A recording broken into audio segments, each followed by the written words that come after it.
Bismillah ve salatu ve selamu ala Resulillah ve ala alihi ve sahbihi ve men valah. İmam Buxari rahmetullahi aleyhinin Sahih Buxari namlı kitabı dersimizin bugünkü devamında Hazretleri bugün bundaqdaydı. Hem de Şam namazı, Maghrib namazı, Aşa deb ataş yaxşı emas dedi. Çünkü Aşa deb Şam namazı ki yana bir namazım Aşa deb atagan ekan. İkisi bir-biriga bunda o'xshash atalg'u bilan ishlatishni Şam namazdan xuftan namazga o'xshash Aşa atalg'usini ishlatishni toza to'g'ri topmagan.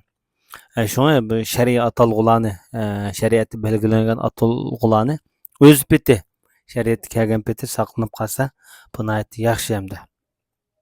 Şoňlaşqa bu ulemalar birinji hutdan, ikinji hutdan, hutdan dep atagan. Yani işaul ula, işaul sani ýa-ki işaul ahir digendek namlar bilen atagan bunu. Bunda atap kalsymy bolady hem çünki aldykide keyinkisini farklandyryp. Hem bu 563 numaralı hadise İmam Buxari rahmetullahi aleyh bizge Ebu Ma'mar.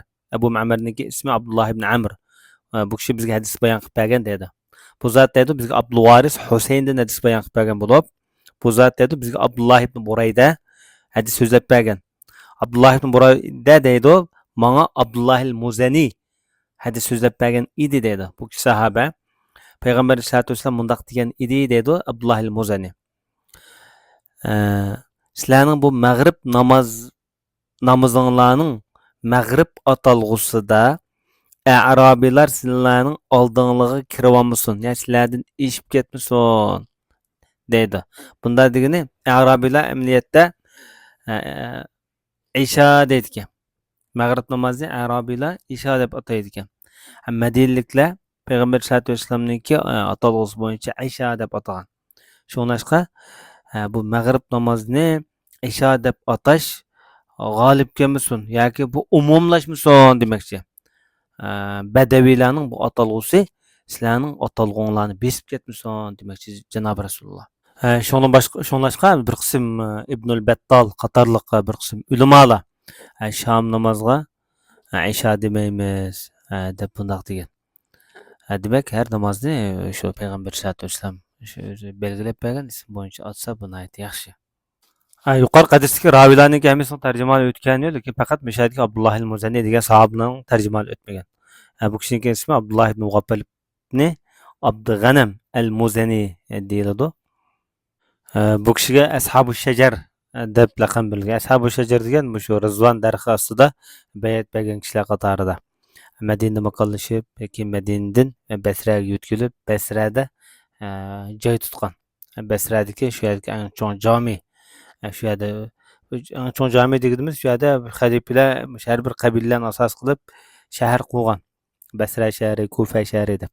Şu yerdeki camiye yakın joyda makallaşgan deyildi.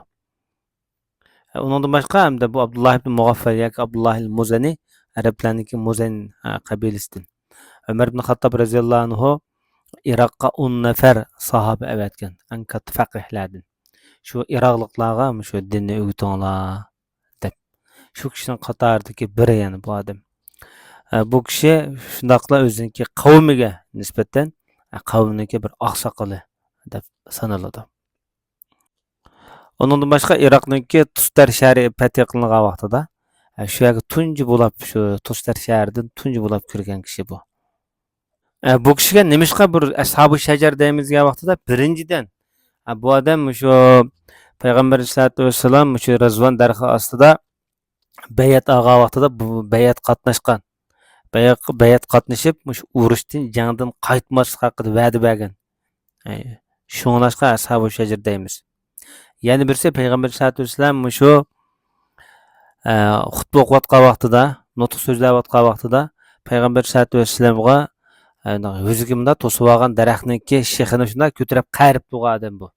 Resulullah hizmet kılgan. Şu noktadan Ashab-ı Şecere deyimiz. Ondan başka bu adam näet ayat kembagal ötken adam. Şoňlaşqa Tabuk gazysyda Resulullah'nyň gyshyga ýyglap kelgen Resulullah men gatnaşsam boldy dedi. Ameliyatda kul ilkide bolmagaçka uruş çykanmagan. Bu adam Besirde 60-njy ýyllar atrapyda ölüp ketken. Emde sahabalarning içinde Abdullah ibn Mughaffal isimli sahabadan fakat muş kişiler bar. Bu kişinin namazını sahabe Abu Barzat el-Aslami okugan. Bu kişinin eng dağınık şagirdi Hasanul Basri ya. Hasanul Basri muş adamdan nayt köp hadis rivoyat qilgan büyüklerindeki biri. Ondan başqa hamda şu siyasi hareketlerini dep öttük. Hamda ilmi hareketler içinde bu adamniki Sahih Bukhari'de 17 tane, Nesai'de 13 tane, Ebu Davud 11 tane hadis var. Sahih Müslim'de 10, Tirmizi'de 10 hadis var da. Mana ondan başqa hadis kitaplarda bor. Lekin 6 sahihning hadislerini asas qildik bu yerda. Demek bu kişiniki hadis ilmi qo'shgan tuhflari mushu. Tövende İmam Bukhari rahmetullahi aleyh xutbe namazını yoki isha atalg'usi yoki atama atalg'usini ishlatsa, bu onda durust. Qaysini ishlatsa, buningda yo'l ochiq degan mazmunda to'xtalyapti hamda. Abu Hurayra radhiyallohu anhu payg'ambar sollallohu alayhi vasallamdan bayon qilgan bir hadisda munofiqlarga eng ig'ir namoz isha namoz, fajr namoz, ya'ni xutbe namozi bilan bomdod namozi munofiqlarga nihoyat ig'ir tuyuladigan namoz, ig'ir keladigan, sus qaraydigan namoz degan. Yani bir hadiste Peygamberimiz eğer xutben namazı bilen bomdat namazındaki ecrini bilse idi kaşki degan. Müşahede birinci hadiste isha atalgısını işletken. İkinci hadiste atame atalgısını işletken. Demek işkilisi duruz, yolluk demekçi. Abu Abdullah dedi İmam Bukhari rahmetullahi aleyh. İşa desimi ihtiyar. Allah Teala Kur'an-ı Kerim'de ve min ba'di salatil isha degan. Allah Kur'an-ı Kerim'de isha atalgısını işletken. Bu mu duruz? Ebu Musa'l Aşari'den bayan kılınışça biz xutben namazda Peygamber Aleyhisselatü Vesselam'ın huzuruna biz nöbetlen barattık dedi. Şu yerde a'tam kılattım, xutben okuyittim degan. Bu yerde Ebu Musa'l Aşari isim atalgısında isha atalgısını işletken. Pil atalgısında a'tam atalgısını işletken. Demek işkilesi durus demekçe. Abdullah ibn Abbas Ayşe anımız sünnaqdaydı. Peygamber Aleyhisselatü Vesselam xutben namazda isha namazını xutben okugan. Yoki isha vaqtida Rasululloh xutben okugan. Ba'zilar Ayşadan bayon qilgan hadisda atama vaqtida, atama degan asli bir vaqt hamda xutbenning vaqti. Buni hamda xutben namozga iste'mol nuqtasidan ishlatgan. Shu vaqtda Payg'ambar sollallohu alayhi vasallam xutben o'qigan deyildi. Jabir deydi Payg'ambar sollallohu alayhi vasallam isha namozi o'qiydi deydi. Abu Barzatul Aslami deydi Payg'ambar sollallohu alayhi vasallam xutben namozini kechiktiradi deydi. Anas ibn Malik deydi Payg'ambarimiz oxirgi ishani hamda birinchi isha degan sham bo'ldi-ku. Oxirgi ishani kechiktirib o'qigan deydi. Abdullah ibn Umar, Abu Ayyub, Abdullah ibn Abbas qatorliq sahobalarning bayon qilishicha Payg'ambar sollallohu alayhi vasallam sham namozini va isha namozini o'qigan deydi. Amaliyotda bu atama degan asli ostilash, kechiktirish degan gap. Qolgan namozlarni asosan kechiktirmaydi, lekin xutben namozga nisbatan vaqt biroz kengri bo'lg'achqa buni sal asta jamoatlarning yig'ilishi qarab o'qilgan ayni vaqtlarda. Burun yig'ilgan bo'lsa, burun o'qigan, keyin yig'ilgan bo'lsa, bularni saqlab turib keyin o'qigan. Chunki vaqt bu yerda kengri.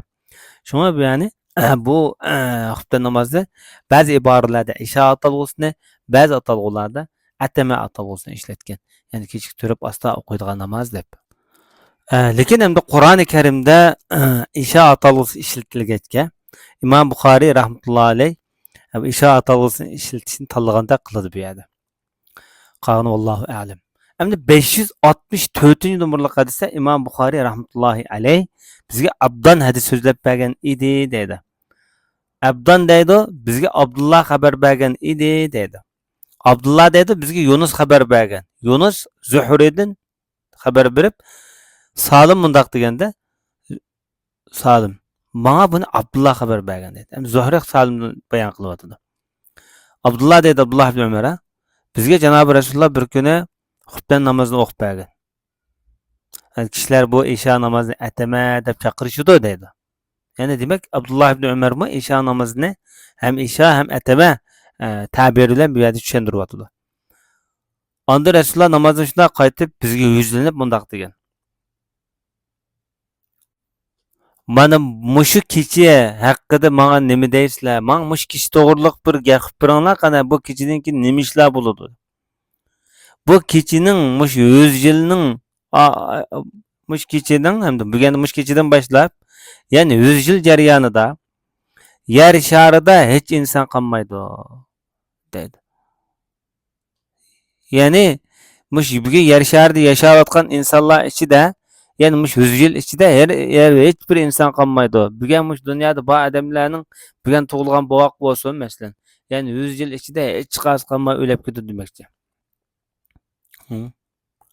Shu kun shu Rasululloh shu kezi shu xabarni berayotgan vaqtning o'zida bor insonlarning hammasi ya'ni 100 yil ichida dunyodan yo'q bo'ladi demoqchi-da. Payg'ambar sollallohu alayhi vasallam bu so'zi. Mesela ertesi öğünü ondan keyin tug'ilganlar qilishi mumkin.